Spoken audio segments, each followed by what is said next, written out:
Good morning and welcome to the Morning Spotlight Podcast. I'm your host, Mike Cam, coming to you as always from the Spotlight Studios here in Morristown, New Jersey. My guest today is in a risky business by day and a rock star by night. He's been in the commercial insurance business since 2012 and has developed a specialty in real estate, larger construction, and manufacturing business sectors. He is the lead guitar player for the band Another Distraction and an extreme fitness enthusiast competing in 10Ks, half marathons, obstacle races, cycling, weightlifting, and trail running. He is Chris Fiduccia. Chris, welcome. Thank you. Thank you for having me, Mike. Of course, I'm excited to have you on because we have been talking about getting you on this show, I feel like, for a year. I mean, it feels like that long, maybe not that long. I don't really know. We're getting close, though. We're getting close. It's at least since late summer, early fall.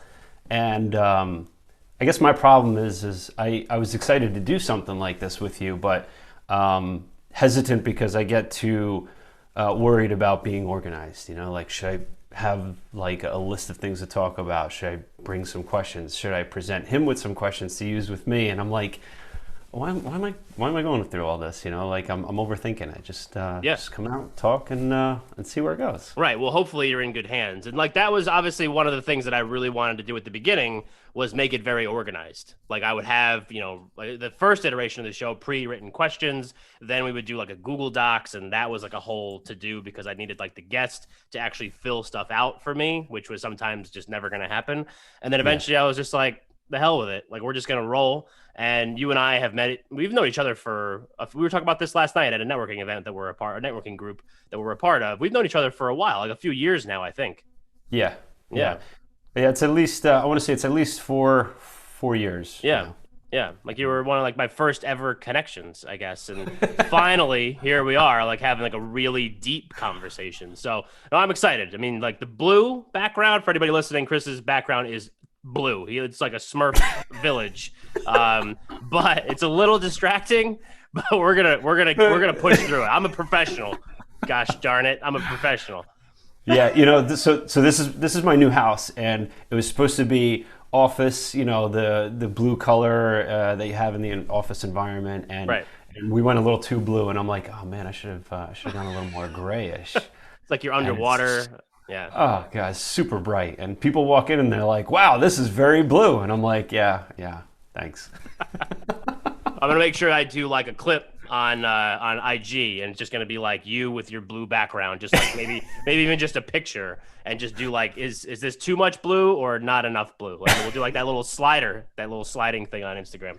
All right, here we go. So this is why now. Do you feel like you should have been organized and prepared for this interview? Because obviously we're super focused and we're super in depth with what we actually have to do. All right, it's gonna be a super focused show. Yeah, absolutely. I mean, I already forgot what we're here to talk about. All right. So, do you think, and as an insurance professional myself, selling title insurance, coolest guy in title insurance, do you think that you can make commercial insurance sound exciting? Because that is your goal here today. Because I will not put my spotlighters to sleep. That is one thing that we don't do on this show. We don't do boring. So can you make commercial insurance exciting? No. All right, great. All Absolutely right, thanks, not. Chris. This has been great. Like how do you answer that? You got two insurance guys having a show. It's not exactly quite the party that women in bikinis are lined up waiting to hear and see. Electric Factory. Yeah. Right.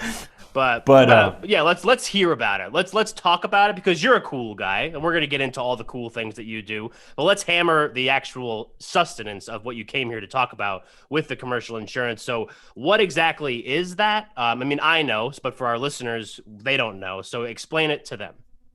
Okay, so commercial insurance. A lot of times, I try to say what it is that I do. I do business/commercial insurance. So think about a small business, even if it's a small mom and pop shop, like a little local bakery. They might need insurance because, they will need insurance because, number one, either they own the building, they want to cover the building in case of a fire, liability in case somebody trips and falls or gets sick from their food that they provide, and they try to sue them. There's the liability coverage. Or if they rent the place, they're still going to want property coverage to cover everything inside their unit. And they're also going to be required to have liability insurance for the landlord, who will require it in case somebody trips and falls to come see them, so that the landlord doesn't get dragged into a lawsuit. Right. So that's the basics of it. A lot of what I actually deal with is more along the lines of construction and real estate. So in the construction world, more of your commercial construction, road construction, maybe some office build outs and things like that. Not so much your home renovator or your bathroom remodeler. I could handle that, but that's not where my primary focus is, because what I have available to help these contractors out, it's more suitable for the bigger contractors. Can't really set myself apart too much from the small ones, but hey, if at the end of the show you find that I'm a cool guy and you like it, then yeah, let's talk. We'll see what we can do. So this is more in like a commercial type world. Like that's generally your focus. I think I said that in the bio read at the beginning, right? Yeah. Right. And then in the real estate realm, I really enjoy doing condo associations or multi-unit apartment buildings. Think 25 units and up, or condo associations. They need a multitude of different coverages, and sometimes people don't even know what the hell some of it is. Right. So, things like D&O, directors and officers coverage. Well, if you're in a condo association and you're going to serve on the board of the association, you want to make sure that there's going to be insurance covering and protecting you yourself. So if somebody makes some sort of bad financial decision on the board and it impacts the entire association, and then now the unit owners want to sue the board members, your personal assets are at stake. And the best way to cover it is to make sure that you have enough directors and officers coverage. Right. So, again, not exciting stuff to discuss, but it's important.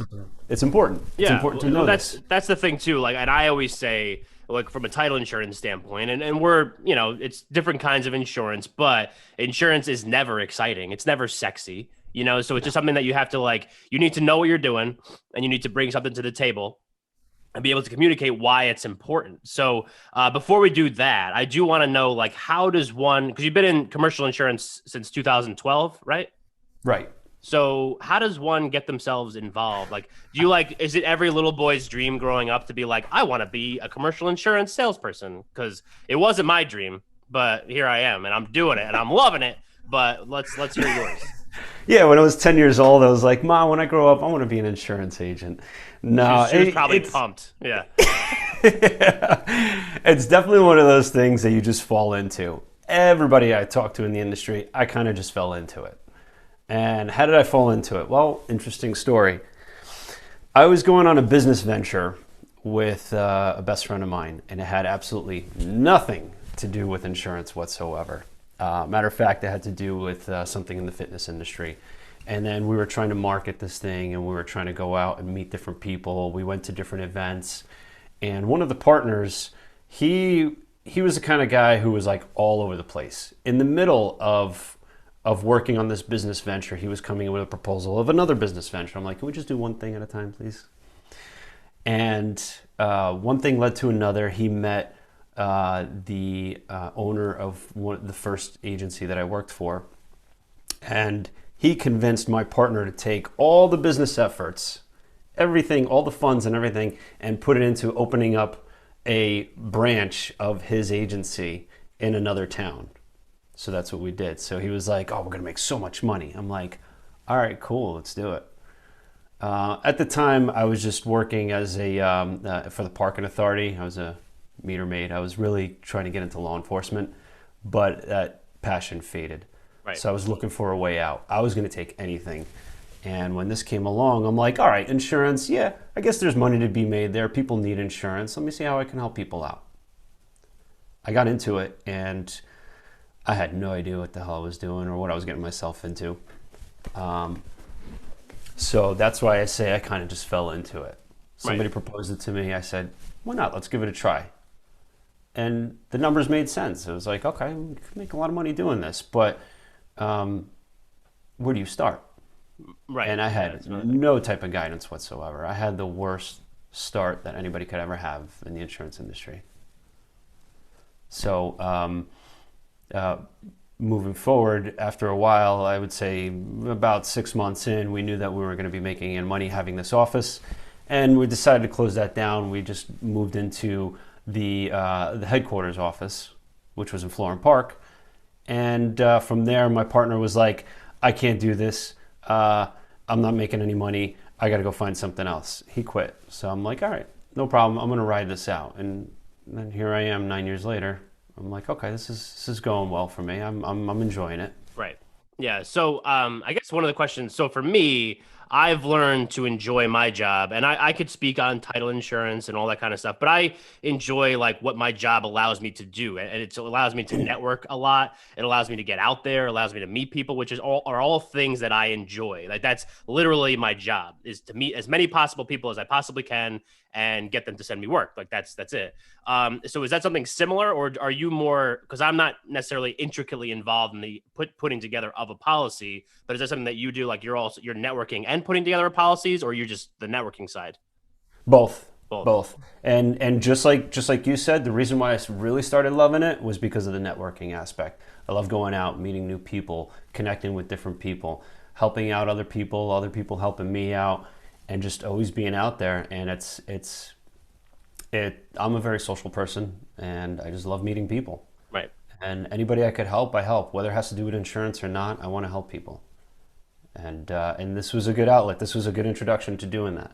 Right. Yeah. So, but insurance always has like that stigma, because nothing's ever covered. If you have a claim, nobody cares, Right. like, and you have to go through all the hoops and all that kind of stuff. So can we talk a little bit about the types of things that what you're providing to your clients and your people that are looking for insurance, like maybe I know we did a broad scope of what it is, but maybe like some things that you are more frequently working with your clients on to get them covered for, and then like maybe how those kind of work, maybe if there is a claim after the fact. Right. So the problem in the insurance world is that a lot of people think it's very black and white. You either have insurance or you don't. Let me shop for cheaper insurance. This whole mentality of, I'm not going to say the company name, but the slogan is, 15% or more, 15 minutes could save you 15% or more. And that's kind of what everybody's gone into. Let me shop my insurance and see if I can get cheaper. Well, the cheaper you go, you kind of get what you pay for. So what are you doing to cut costs? You're also cutting coverages. There's a lot of gray area in insurance. There's a lot of fine print. There's a lot of what's called endorsements and exclusions. So when you think general liability, you're generally covered for bodily injury and property damage, except for this exclusion, that exclusion. Oh, there's this endorsement which excludes this kind of coverage. And it's one of those things where over the years, as insurance companies keep paying out claims, they're like, we're not going to be profitable if we keep paying out those claims. Let's hire a couple of lawyers to put some forms together so we don't have to pay for those claims. And that's basically what happens. Right. A lot of it is up for interpretation, so you could always go to court, fight it, and then ultimately it's up to the judge to decide whether or not that's going to be covered. But it has to fall within that it's up for interpretation mode. It's all like a contract. There's a lot of fine print in there, and people fail to realize that.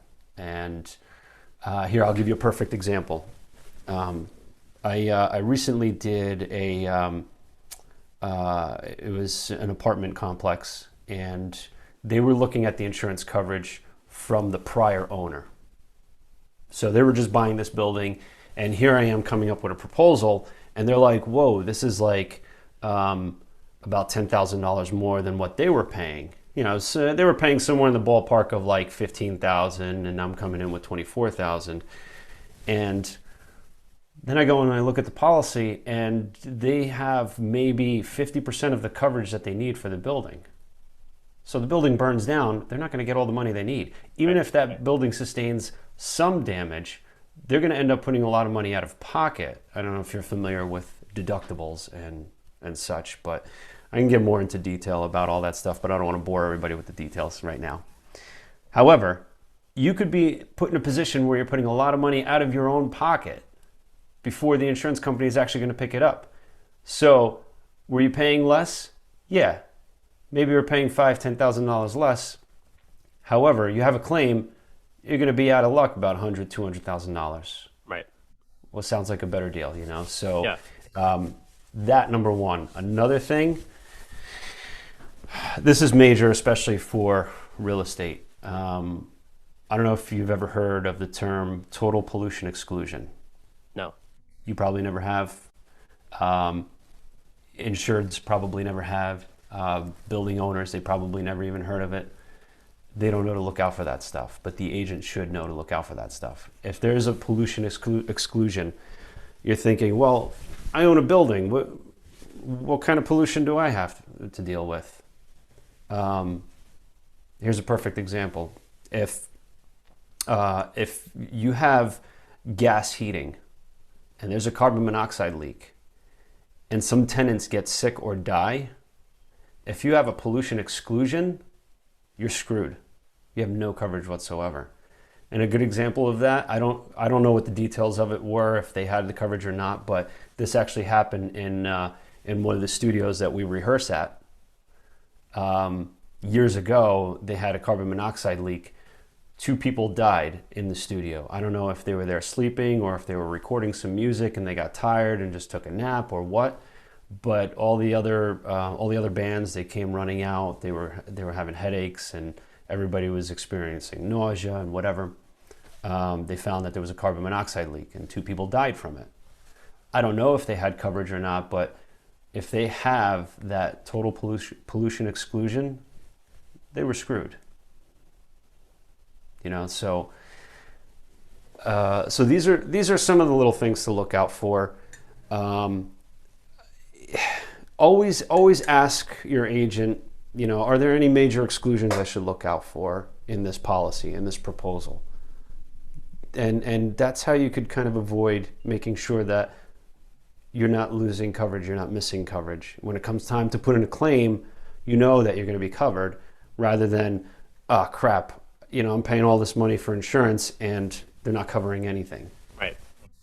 Well, I think maybe going off of that, at some point in that answer with the, you know, the slogan that everybody's familiar with is like, you know, how do you, as just a lay person that doesn't deal with this stuff every day and someone like you does, how do I know if I'm paying more and just getting taken for a ride? Because there are greedy people out there that like to take advantage of people when it comes to any line of work, insurance included, or you're, you know, saving money but not getting as much coverage, or spending a lot of money and getting great coverage. Like how do you like clear the weeds on a lot of this stuff? Because like you said, I mean, I feel like in some insurance companies or people that you deal with in that industry may make it difficult to figure out like exactly what you're covered for and how that, you know, maybe down the road, what you could expect if you have a situation like you were describing. So that's a great point and a great question. So yeah, sometimes you could end up paying a lot more for the coverage that you need when compared to other companies. So what we are is we're brokers, right? So we go out and we try to find a company who's going to provide all the insurance you need at the most affordable rate. So we go out and we shop. A lot of times we kind of know who the players are for certain risks, certain types of risks, and we kind of just go right to them, unless some of these other companies are coming in saying, hey, we want those risks because we're blowing the numbers out of the water. Great, we give them a shot. A good way to find out whether or not the agent could really shop all the different companies is to find out the size of the agency. If they're a small, tiny little mom and pop shop, chances are they might not have a lot of options to go out and find something at the least expensive for everything that they need covered. And you also don't want to go with an agency that's too large, because then they might only have a small amount of companies that they specifically write with all the time, and their focus is the bigger, large clients. And if you're a small client, they're not going to really have a lot of focus on you and they're just going to be like, all right, here's your policies, here's your bill, pay it every year, and that's it. And they Right. don't have a lot to offer you. Yeah. We fall right in the middle. Sweet spot, And so to speak. right in, yes, yeah. So we have a lot of flexibility in one direction or the other, and we have the ability to shop a lot of these different companies. And to top it off, we're also a part of a group that allows us to have more access to different companies. So we can make sure we're doing our due diligence. We can make sure that we're searching all the companies we could possibly search to make sure that you're getting all the coverage you need at the best rate. Right. So tell me more about like how do so someone goes to you, they get a policy, and then like are you basically like done? They never talk to you again until they actually have a claim, or is it something where it's kind of like is there a relationship that kind of gets built over time, and maybe you help them with any questions as they kind of progress? Like, tell me why you personally are the best person for this. Okay, so my thing is I love having a relationship with my clients. I love it. I love that they can call me on my cell phone. I love that we can chat or sometimes just just shoot the shit. Just BS a little bit and whatever. Those are my favorite types of clients. Some need more hand holding than others. Some need more attention than others. Sometimes there's different clients that have a lot of changes throughout the year. So you need to stay on top of them and make sure that whatever changes they have are still going to be covered by their policy. So I like to give my clients my cell phone number so they can call me directly. Now we work as a team, so I'm known as the producer. So I go out, I bring the clients in, I do the initial paperwork, get them set up in the system, and then I propose the coverages. But I always look it over to make sure it meets all their needs. And then I propose it, we close it. Then I have an account manager who manages the back office stuff. So she'll be at the office sending out documents, making the changes necessary. If the client puts in the request or I put in the request, the account manager is going to make those changes, sending out certificates of insurance. In the construction world, that's a heavy thing, certificates of insurance. So no, I don't disappear. I don't go away. A lot of times I end up winning over accounts because people don't hear from their agent much more. Right. And that's why I was saying a lot of small agencies, they might not have the capacity to stay on top of things. And the bigger ones, they don't care for you because you don't generate enough revenue for them. So they're not going to put as much focus as someone like I would. Right. Do you ever get instances where people, as they kind of progress through building ownership or whatever, they either want to increase or decrease coverage? Is that something that you have to deal with sometimes, and maybe like kind of walk them through the reasons why that may or may not be a good idea? Yeah. I'm sorry. Say that again. So like if I'm a building owner and Right. I had gotten a policy from you when I, bought this building, whatever it is. And then a couple years down the line, I'm like, oh my God, I have that total pollution exclusion thing in here. Like I need to change that or like increase coverage to a certain amount. I don't really understand how it works. I'm just asking, like, maybe are there, as you kind of go through like, with these clients, are they, because with title insurance, it's a one-time premium and then you're done. And it just covers Right. you for everything that happens in the past. But I'm assuming that as you progress, like with car insurance, you could pay more to get more coverage on some things. Is that the same thing with you? And then do you have to like work with those clients to figure out whether or not that's a good or a bad idea to increase or decrease your coverage? Yeah. Yeah. So yes.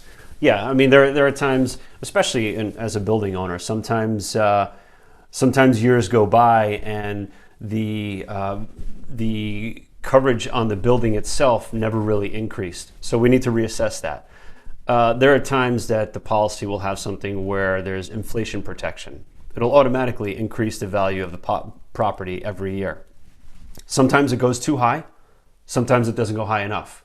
So a general rule, after 3 years, review it. Let's see where it's at. Let's get it to be on par, like within where it should be. You don't want too much because too much and you're wasting money. You're paying all this money for coverage that you're never even going to use. You don't want too little because then you kind of fall into what I said before. you could be at risk of putting out too much money out of your own pocket when there's a claim. So yeah, it's definitely something that we need to review on a fairly regular basis, depending on the situation. Some risks you might have to review it 2-3 times a year. Others you might only have to review it once every 3 years. Gotcha. All right. So then, what are the types of people that you want to be connected with? I know we talked about industries, we talked about general type things, but who are like people that you need to meet in your area of expertise? So accountants are great. If there's accountants that deal a lot with contractors and construction companies, accountants that are very, very involved with their clients, not just your accountants who do like the tax returns or anything like that, but those that provide a lot of services for their clients. They're always great at bringing me in. They say, hey, let's have a second set of eyes to take a look at this. This guy's young. He's professional. He's good at what he does. He looks at all the details and everything. And then they bring me in. Attorneys are good too, because attorneys are great at scaring the crap out of people, so yeah, listen to your attorney. Right. And they'll bring me in at times. Otherwise, on the real estate side, property managers are great. I mean, when you start developing relationships with them, they'll bring you into all the condo associations that they manage, all the properties that they manage, the apartment buildings and things like that. So those are all great connections. Otherwise, it's just kind of one of those things where I definitely still do a lot of cold calling, believe it or not. Yeah. Even though I'm in this industry for almost 10 years, I'm still doing cold calling. The great thing is that I could kind of cherry pick the types of clients that I want to go after. Right. And I have my resources to do that. There's some public information that I could utilize, and that's how I make my calls. Yeah. Okay. All right. So I know we have some of those kinds of people that listen to the show. So maybe you should give Chris a call if you want to check those things out. So let's talk about some other things that are interesting about you, because obviously this was interesting. But if anybody's still awake at this point in the show. Yeah, right. But so you're in a band called Another Distraction. Tell us about the band. I was listening to the Spotify a couple songs on my way to my meeting this morning. So I did get a chance to listen. I told you that I was going to do that last night. But yeah, so tell me how did that start? Has that always been a passion of yours? I don't even know how to play guitar. I own one, but I don't know how to play it. Well, first, before I get into it, let me ask you, what did you think? I liked honest it. opinion. It's not opinion. Music. Don't blow smoke. It's not music that I would listen to, because it's like it's rock, and I like rock, but it's like I don't want to offend you if I give like a bad comparison. No, should I? Good. No, I won't be offended. Like a Green Day. Is that close? Is that not close? There's some hint of that here and there. I mean, we're all influenced by Green Day and multitude of bands. But. Yeah, but like if you could maybe, I know it's super original and no one else has your sound. But is there a band that maybe you would think it's like more closely related to? I always have a hard time with that. People always ask me, who do you sound like? And I have the most difficult time explaining who we sound like. We get all different kinds of opinions from people. Like I've heard somebody say Taking Back Sunday, or what was it? Somebody said A Day to Remember one time. I'm like, oh, cool. I like A Day to Remember. That's great. Right.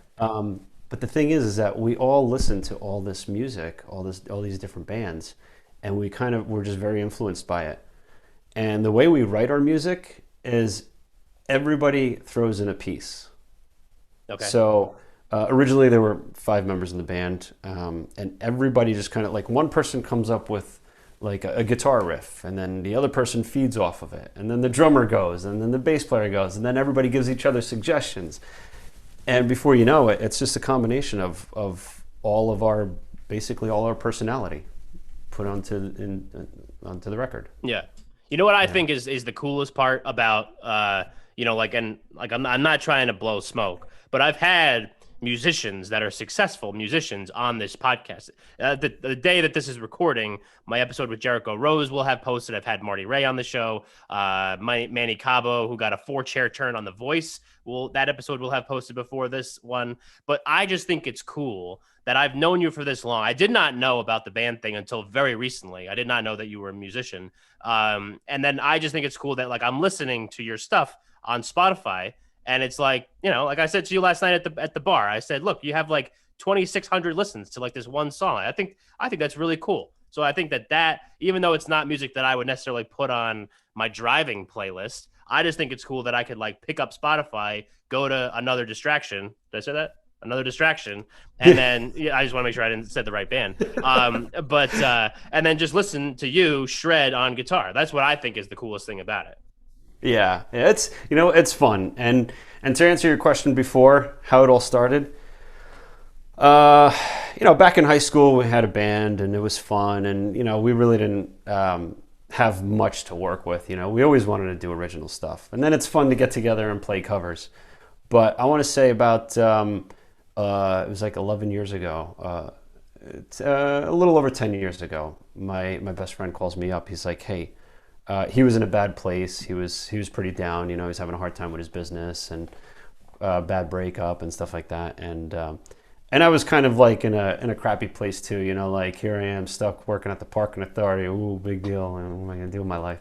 Yeah. And he's like, dude, let's give him parking tickets, and everybody hates that guy. Everybody hates me. Everybody hates that guy. Like I was there. It was 5 minutes, Chris. It was 5 minutes.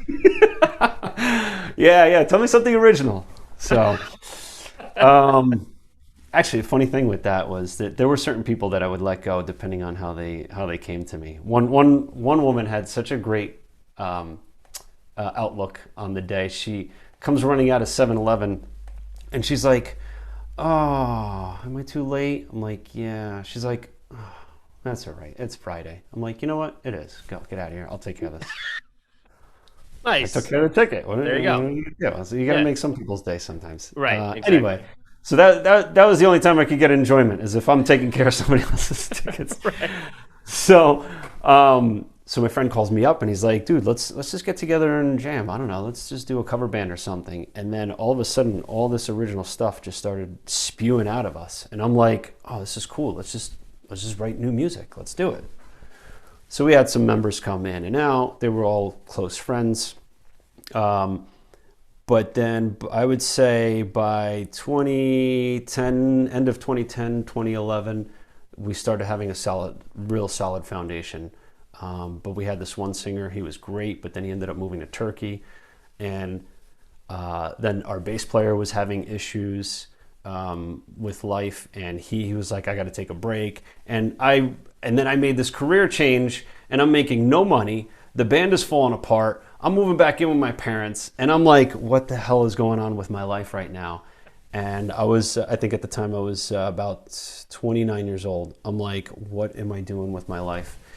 And all of a sudden things turned around. I started getting more business. Things started working out. We ended up meeting this singer from Pennsylvania, who is still our singer to this day. And he was awesome. He was really good. He had an awesome voice. He came to the table with some music. I'm like, "Dude, can we work off of that and like make it our own?" He's like, "Yeah, absolutely." And we just started writing. We ended up recording an EP about a year and a half after that. Then a little while after, we recorded a second EP. So that's 2 albums that we have. Yeah. For those of you who aren't familiar, an EP is just basically just an album of 5-6 songs. And we even got music videos. I don't think you got a chance to see any of my music videos. I missed the music videos, but now I will be hunting them down for sure. Yeah, they're legit. Right. They look good. They're legit. Yeah. And we were just having so much fun with it. And it was never really a thing to try to get rich and famous off of. It was just fun to do, I mean, if something came of it, great, but it's just something to do. It's a hobby. It's a creative outlet. And we have a good time. I will say, though, now that I'm a father, it's getting harder to get together with these guys and practice. COVID definitely put a damper on it. We have not gotten together as a full band since January of 2020. Okay, that's a long time. That's a long time. Yeah. I literally just before our this show, I reached out to them. I said, "Hey guys, you want to get together soon?" Because I'm starting to feel it now. I'm starting to Right. get the Starting to itch. itch. Yeah, right. Yeah. Yeah. And now the restrictions are being lifted, maybe it's time to get ready for a show, and Yeah. maybe some people will start coming out, and it all comes down to networking too. Why do I love networking? I love meeting new people and having a show, and then having people there, and kind of being on the spotlight is kind of cool at times. Yeah. You still get the stage fright and the jitters, but you learn to channel that energy, and it feels so good on stage. So good. How long has this particular band been together? Maybe like all in with all maybe the couple changes early on with different people, but all in how long?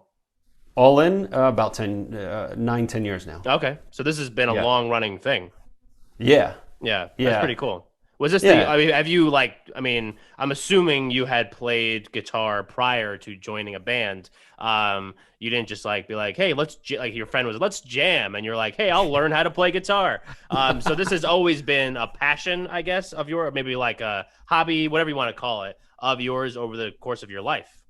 Yeah. I got really into it about 25 years ago. I was 12 years old, and I'm like, I really want to pick up guitar. Now, I have a brother who's 10 years older than me who played guitar. So he's in the hair metal stage of playing guitar, and I'm watching this, and in the 80s, you're watching guitar players, and you're like, whoa, that's cool. Everybody wants to play guitar. Everybody's got to play guitar. That's the coolest thing. Yeah. And that's kind of how I got into it. I was watching him, and I wanted to do it. So, and by the time I was 12, going on 13, I bought my first guitar. I'm playing, and I just took it from there. I always enjoyed playing. I will say though, over the last 6 months, I haven't very much, just because between working and the new house and stuff like that, I do plan on picking the guitar back up probably tonight. Okay. I feel like you reaching out to the band, and then you saying that you're going to pick up the guitar tonight, I'm going to put that all on me. I feel like me and my creative process has inspired you to get back into something that you had loved once before. So I don't know. I hope you're okay with that. I'm taking all the credit. So no, you know what? I will give you some of that credit too, because I've been listening to some of your podcasts, and I'm like listening to some of these people and some of the passion that they have, whether it's their hobbies or whatever it is they like to do. And I'm like, man, I'm losing touch with my passion, and I got to get back to it. Yeah. I forget whose name it was. It was the karate guy. I just listened to Karate guy. a few days ago. Larry Roberts. Larry Roberts, yeah. And I was like, wow, this guy, just the way he speaks and the way he talks about things, I'm like, this is amazing. And a lot of that started motivating me this week. And now that we're here talking about it, and I was kind of, I guess, gearing up to talk about this a little bit, I'm like, man, I really need to get back into it. Yeah. Like hard. Yeah. And we'll put a show on, and I'll come. I want to come see you play live. I mean, I was in Nashville maybe like a month ago at the time of this recording, about a month ago, and it was like so cool to see live music again, Oh, yeah. and because we really don't get that here a ton, here in Jersey. I mean, it's not like as readily available as it is in Nashville, obviously, because everybody can, sing or play an instrument or whatever in Nashville. But yeah, I mean, let's make it happen. Let's put it out into the universe that by the time this episode posts, whenever that date is going to be, another distraction will have set up a show, and we will have raged at that show. Absolutely. And you know what? It's funny because even last year, I would say around this time, some of the networking groups I was a part of, they were psyched for summer. They're like, oh, hopefully summer, COVID is at bay, and then maybe we can go out and come see your band. And everybody's like, and it's like building up, and now restrictions are being lifted, and people are like, I mean, just last night alone, I couldn't believe how many people were out in Morristown. I'm like, this is Yeah. great. Yeah. It's so good to see people again. And that hit me too. I'm like, now is the time. Let's do this. Because like you said, in Nashville, completely different environment with music than it is here. People around here, they'll go out to see live music, but their idea of going out to see live music is a band at a club who's playing the top 20. Right. You know, they're not going to go out to see an original band. People want to go out and hear what they're familiar with around Yeah. here. Right. But maybe now people will just go out for any reason, and maybe they'll give it a try. Maybe they'll say, "Hey, let's go see some original bands. Let's see what happens. What's out there." Yeah. Why not? But it's Right. it's definitely a different kind of environment, because when you're in Nashville, you're just going to go to a bar and listen to some random band, whether it's original stuff or a mix of their original stuff with covers, or covers with their own rendition of it. Yeah. Completely different environment. Whereas here, where we play, yeah, it's showcase style. You have about 4 or 5 bands for the night, and everybody's got to bring their own people. You got to sell tickets and market the hell out of the show and bring these people. And by the end of the night, you're lucky if you get a bottle of water and $10 to throw in your pocket. Yeah. Right. But it sounds like it's fun, but that's what I think, like what you were talking about when you talk about Larry and talking about the passion about the about karate. It took me a while to, because I always think of Larry as podcaster first, and I always forget the karate side. But then you hear him talk about the karate and you're like, wow, like this was a significant part of this man's life. But, like doing stuff. And I know like he still keeps himself involved in whatever capacity in that world, because I think that is one thing that keeps, because you got to have stuff that you're passionate about and I feel like this phrase is pretty overused, but to fill the cup back up, because, you said you got a lot going on. You're a businessman selling commercial insurance, which we've covered quite a bit in this episode. You're a dad. You just moved into a new house. You got all this other stuff going on. You're a fitness junkie, which we'll get into here in a minute. So you have all these things, and it's always good to make sure that you're staying in touch with what makes you happy. And not that the other things don't. I'm sure being a dad makes you happy. I'm sure this new house is making you happy, as long as, there's no issues with it. But, that blue wall, again, maybe not that happy. I'm working on it. But yeah, I mean, I think that's just one of those things that, like if it's something that you're passionate about and you weren't able to do it, which sucks because of COVID and the last year and a half and everything like that. I mean, I agree. I feel like now is the time where people are so starved for stuff to do that, like, they're more maybe willing to go, like you said, instead of listening to top 20, they're more willing to listen to not anything, but, an original band, more so maybe now than ever before here in Jersey. Yeah. And a lot of what we get is, wow, I didn't realize you guys were so good. I don't know if these people are blowing smoke up our ass sometimes, but, I think when you hear them talk, they're genuinely surprised at like how polished we sound, because we practice. I'm pretty meticulous. Like I said, I'm meticulous with sound. So things need to sound good. Things need to be good. Things need to look okay. And you want to look professional even up there. Right. You want people to come back. Yeah. And if you're just like messing up and you're just like, it sound good or anything, people are like, whatever, I'm not going to come back to this. Yeah. Right. And the same thing goes for when people listen to our music, whether it's on Spotify, Apple Music, whatever digital way you listen to it. They're like, oh wow, this sounds professional. I'm like, yeah, well, it's professional. We paid a studio to record, to mix, to master. We put all the effort into it, and we used a pretty good guy too. He's worked with a lot of big bands too, so that's cool. Have you like what bars? What kind of venues do you guys usually play when you do play venues? So a fairly well-known one is, so we've played at the Stanhope House. A lot of people know Stanhope House. Okay.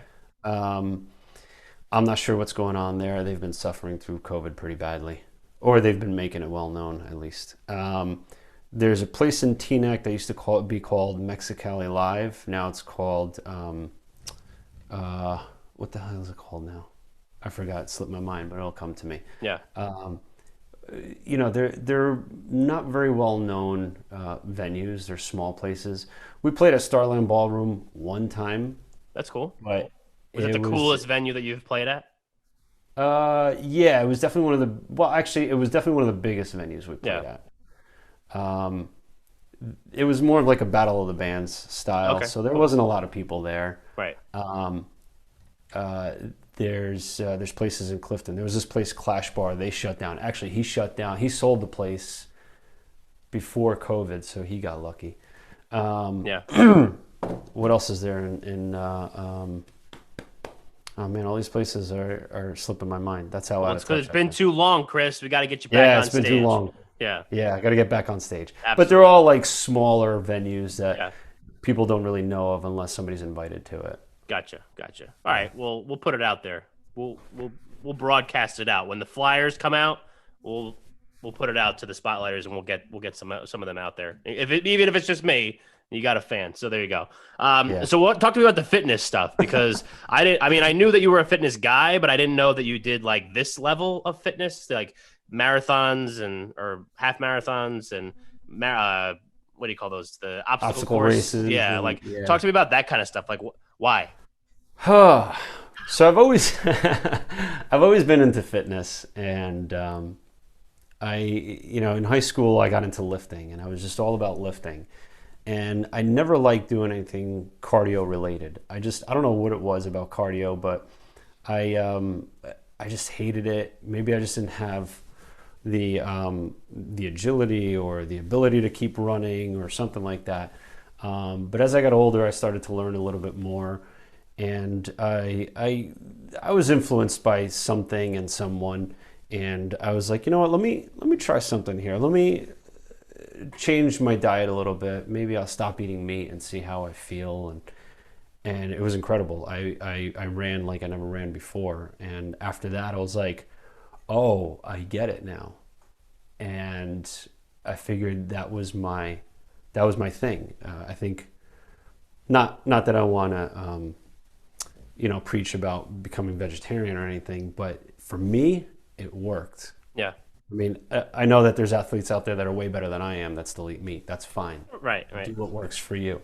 But for me, I guess my body just didn't react well to meat, so I stopped eating meat, and all of a sudden I'm running 3 miles like I've never have before. I shaved 2 minutes off my average mile. And then I started getting into different ways of fitness, like different ways of lifting. Instead of just lifting weights, stopping, resting, I was doing back-to-back exercises. Now I'm doing like high-intensity interval training. And now I'm reaching a point where I'm like, this is amazing. Watching my progress and tracking my progress, I'm like, let me take it to the limit. Let me see what I could do. Let me see what my body could handle. And Right. started getting into different things. And as I'm networking, I'm meeting different people, different fitness enthusiasts, and I'm like, that's cool. Hey, we should go on a bike ride together. Let's go for a run together. Go for trail runs, go for long distance runs. I never, ever would have imagined 10 years ago that I'd be running a 13-mile race. I never thought I'd be, I'm going to do a short run, just a short run, 4, maybe 5 miles is a short run. It sounds crazy to some people, but that's where I'm at now. Yeah. Right. Me is one of those people. I'm glad that you never asked me to do one of those long distance runs because the answer would have been a hard pass. It's just like I'm running. Maybe it's the meat thing. I don't know, but running's never been something that I've been good at. And I mean, I played baseball in college and everything, but I was a pitcher, so I didn't really have to run. And I was like a relief pitcher, so I'd only really run sprints ever. I'm like the slowest man on the planet. But yeah, it was like never a thing that I really was like that into. Yeah. I think the obstacle courses are cool. Like I feel like I would try that, but I just think that just like running, just to run, not to put it down. I mean, I know people do it and love it, and it's great for you and all that kind of stuff, but it just never scratched me where I itch, I guess. Yeah. No, I same thing with me. I'm like, I would never get into distance running, but then I started understanding what people were talking about, that runner's high and that feeling that you get afterwards, and sometimes you're just chasing that, and other times I'll just torture myself with like running as fast as I can for like 2-3 miles straight and almost wanting to throw up, but then when you're done, my God, that feeling that you get is amazing. It's absolutely amazing. Yeah. I mean, I don't know it, but imagine, I'm taking your word for it. But But again, yeah, a go lot ahead. of a lot of the high and a lot of the excitement is just seeing how much I could progress, how much I could do. Like I want to. Next thing I'm trying to do is I'm trying to do the Spartan Beast, Okay, what's that? which is so Spartan races. You're familiar with Spartan races? Yeah. They have different levels. They have the sprint. They have the beast. They have the super. So sprint is 3 miles, super is 6 miles, and then the beast is 13 miles. So it's 13 miles of running. There's about 25, 30 different obstacles to go through. But the thing is like when you think 13 miles of running, it's not 13 miles straight of running. You're stopping, you're doing an obstacle. And some of those obstacles might not even be very intense. You know, it might just be throwing a spear at a doll or something. But, you know, I want to do that. And then after I get past that, I want to see what else I could do. You know, like I want to freaking climb Mount Everest or something. It's just, I don't know. I'm on this kick. My wife thinks I'm crazy. She can't possibly understand what I'm feeling and why I want to do these things. She thinks I'm obsessed. I'd say I'm passionate, borderline obsessed. Right, says someone who's obsessed. Right. No, but that's cool. I mean, I think that that's like another one of those things, right? That like, you do it because it makes you feel good. It makes it, keeps you focused and moving forward and, Yeah. like all that kind of stuff. And I think that that's really cool because you're constantly trying to see how much better you can get at a particular thing. You know what I mean? So I think that that's something, and we're going to get into goals here in a minute, just because that's one of the other things I like to ask people as they kind of progress, not just with fitness, but with everything. Like it's always good to try to see like if you can accomplish those things, because if I did this show and I did it the exact same way that I did when I first started, I would have never gotten any better at it. I would have been doing the exact same thing every time I recorded an episode, but I have evolved and tried to push the limits and done longer episodes and had different kinds of guests and different topics and all that kind of stuff. While, I am not running, but it is a similar type thing where I have like a thing in mind that I want to try to achieve and try to get the show to and get me to as a host and all that kind of stuff. So I could relate in a certain way. Yeah. Yeah, it's very similar, very similar. Very similar. Yeah. Yeah. I'm wearing a pizza pasta amore shirt with a guy that's a fitness enthusiast. This is my friend Raf. He's an Italian podcaster, so he lives in Italy, and I got this shirt from him. So I was just like, I'm gonna wear this one today. Fiduccia pizza pasta amore. So and then Man. I forgot about the vegetarian thing, and then so yeah. That's all right. I still love pizza. I There still you love go. pasta, and all this running allows me to eat more. That's true.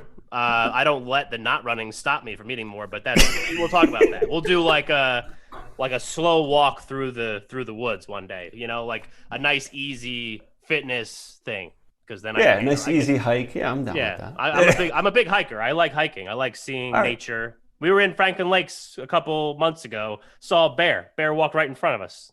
So careful if you're in Franklin Lakes. Black bear. Oh well, where I live over here in Rockaway, there's tons of bear. Yeah, Tons of bear. my parents live in Sparta. But there's Oh, tons of yeah. bear up there too. So they get Yeah. all sorts of stuff up there. But all Yeah. right, let's talk about goals. So we could cover the commercial insurance if you have goals for that. And any other stuff that you're trying to accomplish. I know you said you want to do the Spartan Beast on the fitness side, but let's look at some things maybe that you're hoping to accomplish over the course of the next year. So what are some of those things? I'm going to go on the personal side with the fitness stuff because that's always in the back of my head. Okay. My goal in the next year is to complete a triathlon. I want to say like a mid-range triathlon. Again, they level them like a sprint where they're all short distances, but I want to do somewhere in the mid-range. I don't know if I could do an Ironman. That's you're doing a full marathon, swimming and riding your bike for I forget how many miles. I think it's 60 miles or more. That stuff is just like, to me right now it's insane. Yeah. But so was the 10 years ago. So was the idea of running 13 miles. So Right. Yeah, that's true. You never know. right. So you Keep never pushing know. that envelope. It's like that Kaizen thing. That's that Japanese I think it's Japanese. That's like you get 1% better every single day. At the end of 100 days, you're like 100% better. Think Right. about that. Yeah. Right. Exactly.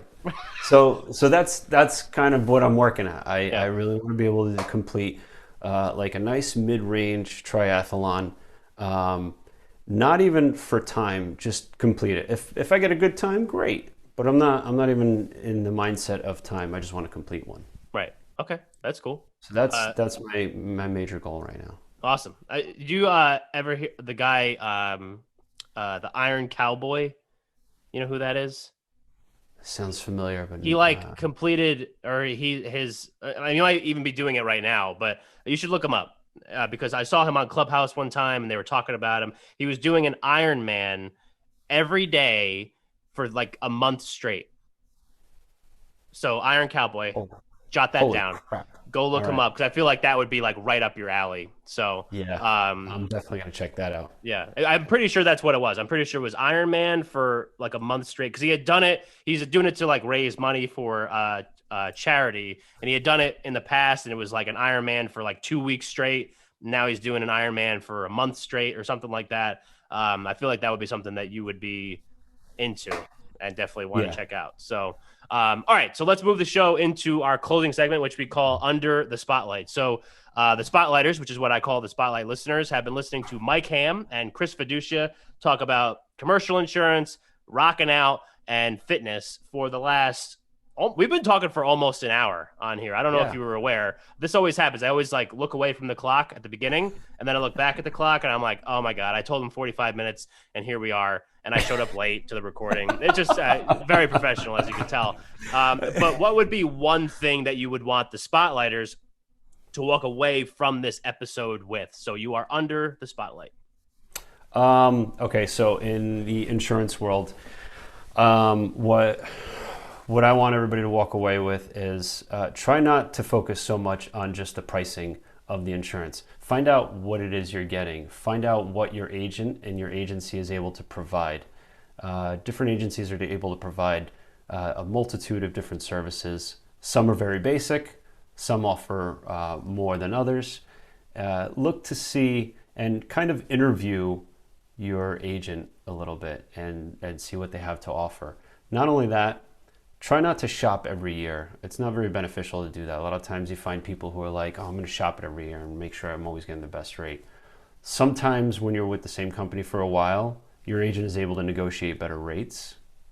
Your insurability goes up. So, people are more likely to want to take you because you're showing loyalty.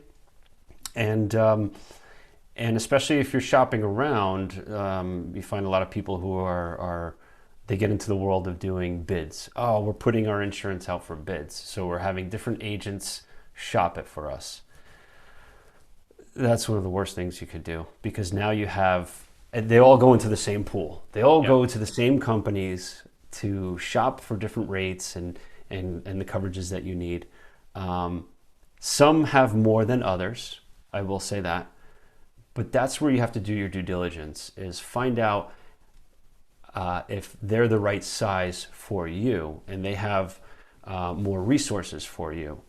And what happens is if you go to different agents, then everybody's going to hit roadblocks. You're not going to get the best results out of one agent that one agent could provide. You're going to go with the cheapest rate, and then you're going to find out that agent is crap. They don't really have much to offer. They're not following up with you every year at renewal or twice a year when you need them. They're not delivering documents that you need in time. So just kind of get a good feel for your agent and interview them. Interview them, talk with them, see if you relate to them best. Yeah. And make your decision from there. There you go. Fantastic advice. So if people do want to interview you, Chris, where can they go to get more Chris? You could shoot me an email, cfiducia@jamesaconnors.com. You can reach me on LinkedIn. I tend to respond a little slowly with messages, but if you leave a message, I'll see it and I'll get back to you. Maybe within a day, I'll definitely get back to you. Awesome. And I will make sure that I put the email address, the LinkedIn address in the show notes. And obviously, like always, I will put my email address, themorningspotlight@gmail.com, and the website, themorningspotlight.com. If for some reason you want to go through me to get to Chris, would be happy to make that introduction. Chris, thank you for coming on, making commercial insurance fun again. And we really appreciate it. And I'm glad we finally got you on here. Thanks. I was real happy to be on here. Of course, Thanks man. again. Of course. And the Spotlighters, thank you for listening, and we will catch you next time.